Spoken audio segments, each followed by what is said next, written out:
कांग्रेस नेता अधीर रंजन चौधरी कल सुबह ओडिशा के संबलपुर पहुंचेंगे। वहां वे स्थानीय बंगाली प्रवासी श्रमिकों से मुलाकात कर उनकी समस्याएं सुनेंगे और समाधान के लिए संबंधित प्रशासन से बात करेंगे। अधीर रंजन चौधरी ने स्पष्ट किया कि यदि जरूरत पड़ी तो प्रवासी श्रमिकों के अधिकारों की रक्षा के लिए आंदोलन का रास्ता भी अपनाया जाएगा। এবং বাংলার পরিযায়ী শ্রমিকদের উপর নির্যাতন বন্ধ করতেই হবে। আমি এই মর্মে আগামীকাল উড়িষ্যা যাব। পরশুদিন সকালে উড়িষ্যার সম্বলপুরে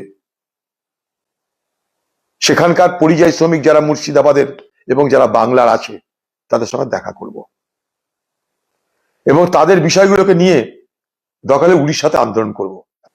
পশ্চিমবঙ্গের পরিযায়ী শ্রমিকদের উপরে যে হামলা লাগাতার হচ্ছে ভারতবর্ষের বিভিন্ন রাজ্যে, তার মধ্যে একটা উড়িষ্যা।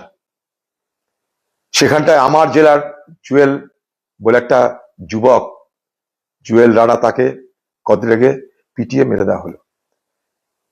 গতকাল আবার মুর্শিদাবাদের সাগরদিঘির ছেলে উড়িষ্যা থেকে ছত্তিশগড় যাচ্ছে, পিটিয়ে আগুন ধরিয়ে দেওয়ার চেষ্টা করা হলো। সে মৃত্যুর সঙ্গে লড়াই করছে। আমি আগামীকাল উড়িষ্যা যাব। পরশুদিন সকালে উড়িষ্যার সম্বলপুরে সেখানকার পরিযায়ী শ্রমিক যারা মুর্শিদাবাদের এবং যারা বাংলার আছে তাদের সঙ্গে দেখা করব এবং তাদের বিষয়গুলোকে নিয়ে দরকার হলে উড়িষ্যাতে আন্দোলন করব। এত বড় কথা বলে গেলাম। উড়িষ্যায় বাঙালি এবং বাংলার পরিযায়ী শ্রমিকদের উপর নির্যাতন বন্ধ করতেই হবে। আমি এই মর্মে राज्यपाल संग कथा बोलार चेष्टा करेছিলাম। दिन भर की ताज़ा तरीन खबरों और ब्रेकिंग न्यूज के लिए बने रहिए स्पष्टता न्यूज के साथ। ज्यादा